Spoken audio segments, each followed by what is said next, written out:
My husband's bond with his sister borders on obsession, a so-called sister complex. Invading our home, my sister-in-law and her husband treat it as their own, disregarding boundaries and helping themselves to our belongings without permission. Despite my protests, my husband ignores their overbearing behavior, only fueling their audacity. I've reached my breaking point. Here, I'll share my journey to the moment I decided to end the marriage. I'm Jessica, recently promoted at 28. While some may find it early, I've dedicated myself to work, and the recognition feels rewarding. In my personal life, I'm a newlywed, relishing in the bliss of marriage with Tom. Balancing work success with love, life seemed satisfying. On one occasion, I found myself tasked with a business trip, a first for me. Despite a mix of nerves and excitement, I embraced the opportunity, particularly as it stemmed from my recent promotion. Following the promotion, my schedule filled with frequent day trips, likely due to my status as a newlywed. However, this time, a 3-day trip awaited me. I relayed the news to my husband. 3 days away, that's a bit much for a newlywed, isn't it? Well, I'll have Sarah come by, he remarked. Sarah, Tom's younger sister, married but still under his doting wing, albeit in a somewhat unsettling manner. Why would Sarah need to come over? I inquired. Handling things solo might be a challenge, and Sarah's handy around the house. I figured with her help, we could manage during your absence, so off you go on your trip without a worry. Oh, and remember to pick up souvenirs, though you'll have to chip in with the chores. I mused internally, but refrained from voicing my thoughts. Personally, I dreaded the idea of Sarah's presence in our home. She lacked basic etiquette, often treating our space as her own even after marriage. Her unannounced visits left me scrambling to accommodate her whims. However, it became apparent that Sarah had been in frequent communication with Tom. Then, unexpectedly, Sarah and her husband arrived at our doorstep without warning. I had hoped that Sarah's husband might bring some sense to the situation, but my hopes were dashed. Both of them seemed entirely self-centered. Hey, are you cooking dinner? I'm famished. Oh, and make sure you iron my shirt, he demanded.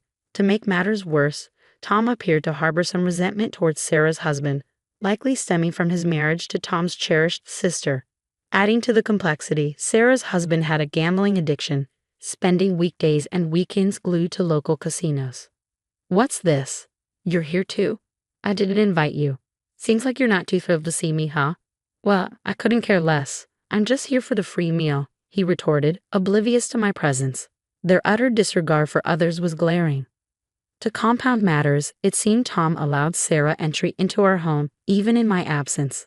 Upon returning, I find her lounging about as if it were her own abode, casually remarking, "Hey Jessica, I'm hungry," as though a routine. Despite my visible frustration, Sarah would help herself to my possessions without permission. She'd freely use my cosmetics, then casually declare, "Hey sis, this one's empty. Could you buy me a new one?"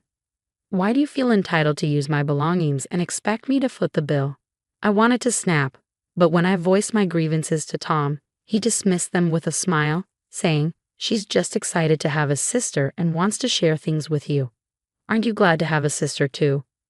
His lack of understanding was baffling, and he refused to take my concerns seriously.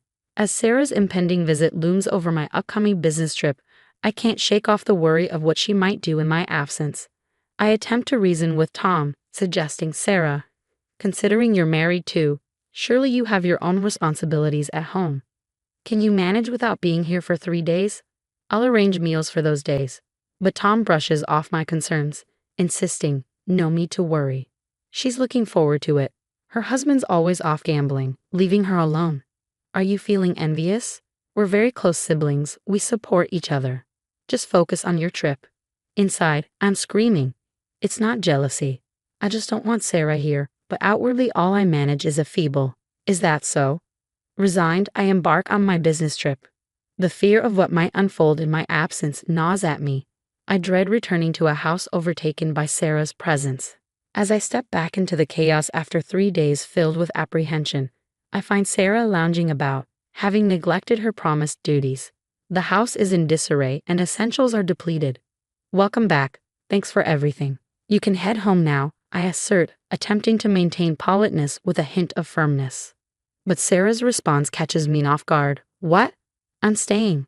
We're having my favorite dinner tonight." Confused, I inquire, "What do you mean?" She casually informs me, "Oh, Sarah, and I decided on sushi tonight."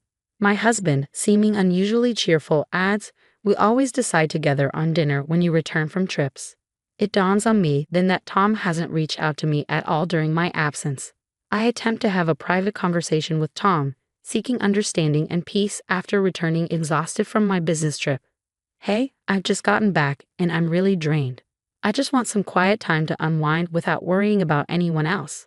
"You get that right," I express, hoping for empathy, but he casually dismisses my concerns. "It's no big deal, right? You and Sarah are practically sisters." His nonchalant response stirs a wave of irritation within me. Apparently, Sarah had been staying over the entire time I was away, yet the state of the house remained unchanged, leaving me puzzled about how she spent her time. Upon entering my room, I noticed the telltale signs of my belongings being disturbed, cosmetics and accessories missing. My recently acquired, pricey toner, a cherished favorite, seems to be depleting faster than usual, despite my careful usage to stretch its value. Additionally, several accessories are nowhere to be found. Frustrated, I confront Sarah, demanding, "Sarah, did you use my things?" Her response is flippant, "Oops, my bad. They looked great on me, so I thought I'd borrow them. But I'll return them, so don't stress." She brushes off, displaying a casual indifference. Despite my anger, Sarah's lack of remorse halts any further confrontation, prompting me to raise the issue with Tom once more. "Enough already. She's just borrowing, you say. But it's not okay. Why can't you see my perspective?" I plead, hoping to convey the gravity of the situation. Yet my words fall on deaf ears as Tom remains steadfast in his defense of Sarah. Exhausted and defeated, I resign myself to sleep, unable to fully accept the situation, yet too weary to continue the argument. 3 weeks later, another business trip opportunity arises, this time for a whole week. When I inform my husband, he appears taken aback. "A week? That's quite a stretch." "Well, I'll just have Sarah look after the house again." "Don't worry, go ahead." He reassures me. This is precisely what I wanted to address. "I'd rather you didn't invite Sarah over anymore." I express my concerns. Tom's reaction is immediate and defensive. "Why not? She's family. Last time you said you asked for her help, but nothing was done when I returned." His own words striking a chord with him, Tom falls silent, averting his gaze. "You must know as well. Sarah constantly takes my things without permission, claiming she's borrowing them but never returns them." I continue, hoping to make him understand. At this, Tom seems to relent. "Fine, but I'll need someone to handle the laundry for the week. I'll just have her over for one day and send her home afterward."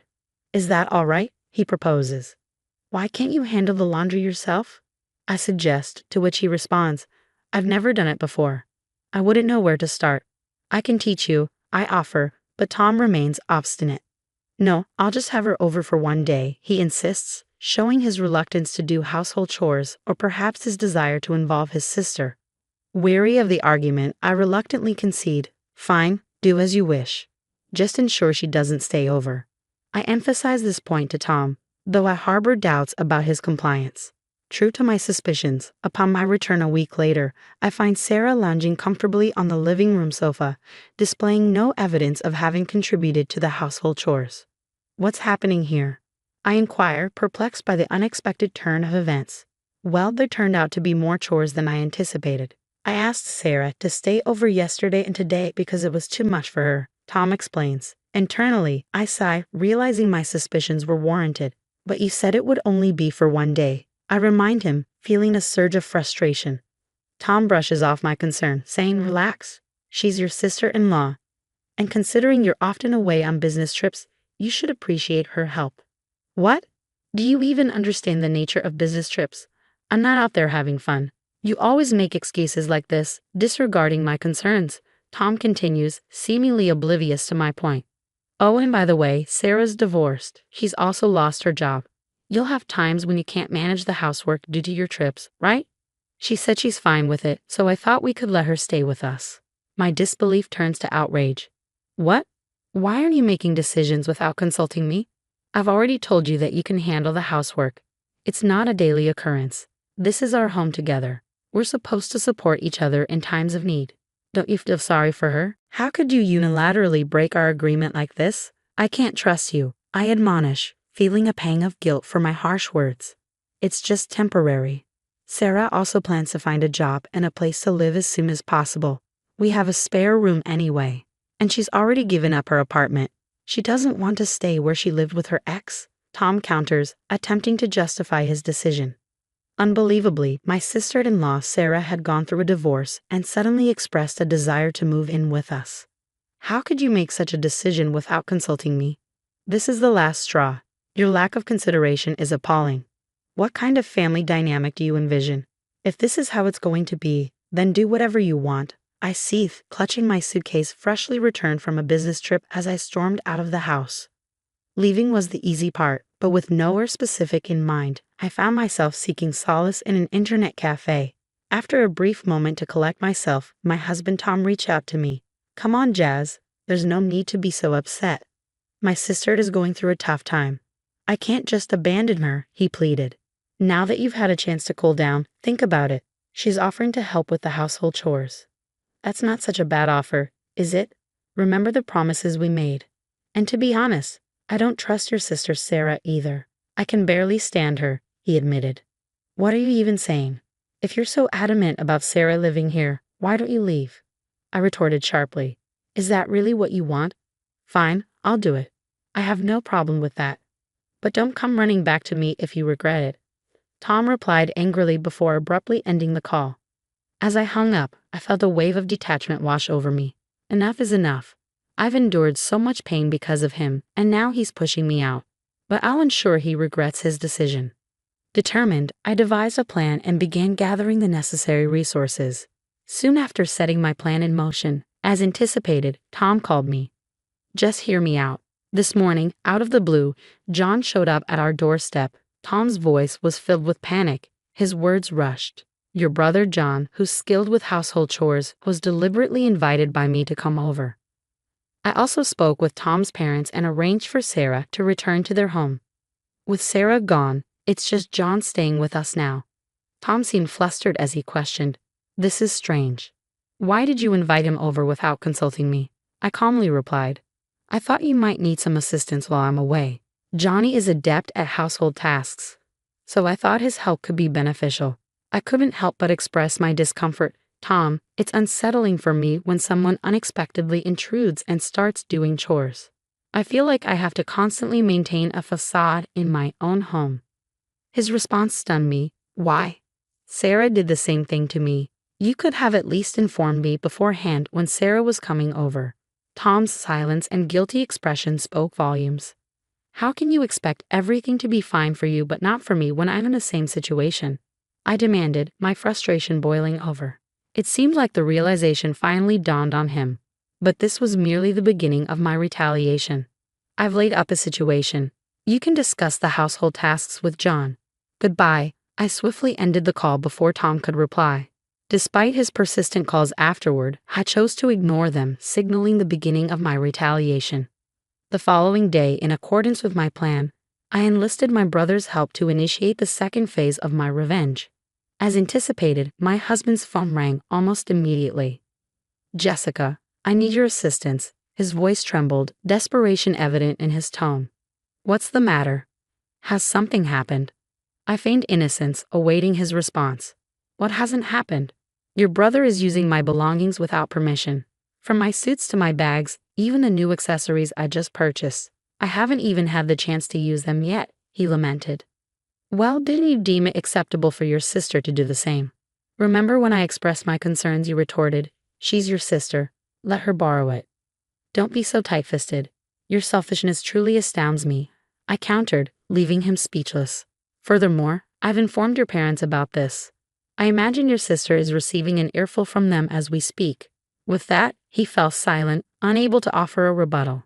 Well, she's getting what she deserves, I remarked, finding solace in the fact that my in-laws were rational. You involved my parents in this? How could you? My husband's voice was laced with disbelief. You never listened to me, I countered, unapologetic for my actions. He was clearly flustered, never expecting me to go as far as involving his own parents. I even asked them to refrain from contacting you for a while, and they agreed. I added, revealing another layer of my plan. Hours later, I returned home accompanied by my in-laws and sister-in-law. Upon entering, my husband wasted no time in directing his frustration toward me. "You're finally back. It's been difficult because of you," he complained, showing no remorse for his previous actions. Ignoring his accusations, I ushered everyone into the living room and presented them with a video. As my husband and sister-in-law watched in stunned silence, I explained, "This video reveals everything." Their expressions shifted from confusion to shock as they witnessed their own actions caught on camera. It was clear that my secret installation of a hidden camera before my business trip had paid off. The footage exposed my sister-in-law rummaging through my belongings and taking them without my consent. "I'm sorry, but I didn't trust the two of you, so I recorded this before my business trip," I explained calmly as I watched the reactions unfold. My father-in-law erupted in anger upon seeing the video. What have you done? Is this a regular occurrence? This is illegal." His words were sharp with fury. Even my mother-in-law, her face flushed with anger and on the verge of tears, couldn't contain her outrage. As the rage simmered, I knew it was time to end my revenge. Without hesitation, I thrust the divorce papers at my husband. "Wait a minute. Are you seriously ending our marriage over this? Is this some kind of joke?" He protested incredulously. "Do you think this is a joke? Do you understand how much distress this little thing, as you call it, has caused me? You never listen when I try to discuss it, always prioritizing Sarah. Moreover, she never returned the items she took from me without permission. It's akin to theft. I could even pursue legal action against her. Now hurry up and sign," I demanded firmly, my patience wearing thin. He trembled as he took the pen, my in-laws observing the scene in silence. Eventually, he signed, seeming to resign himself to the inevitable outcome. Once the divorce papers were in my possession, I wasted no time in packing my belongings. Witnessing my preparations, my husband attempted to intervene. "Hold on, Jessica. If you leave, I won't be able to afford the rent for this place," he pleaded, desperation evident in his voice. It was true that the apartment we currently resided in was conveniently located and came with a hefty price tag. Relying solely on his salary, he couldn't possibly manage the expenses alone. Despite the pitiful expressions on my in-laws' faces as they observed their son, I remained resolute. "I don't care anymore. You're a stranger to me now. Why don't you figure it out yourself? After all, you have your beloved sister. The two of you can find a place within your budget," I retorted coldly. With those words, I left the house and headed straight to submit the divorce papers. I secured an apartment near my workplace, eager to start afresh. In the days that followed, my ex-husband bombarded me with calls and emails. But I found them to be nothing but a nuisance, so I blocked all communication. I had no interest in his whereabouts or activities. Liberated from the burden of stress, I relished in the newfound freedom of my single life.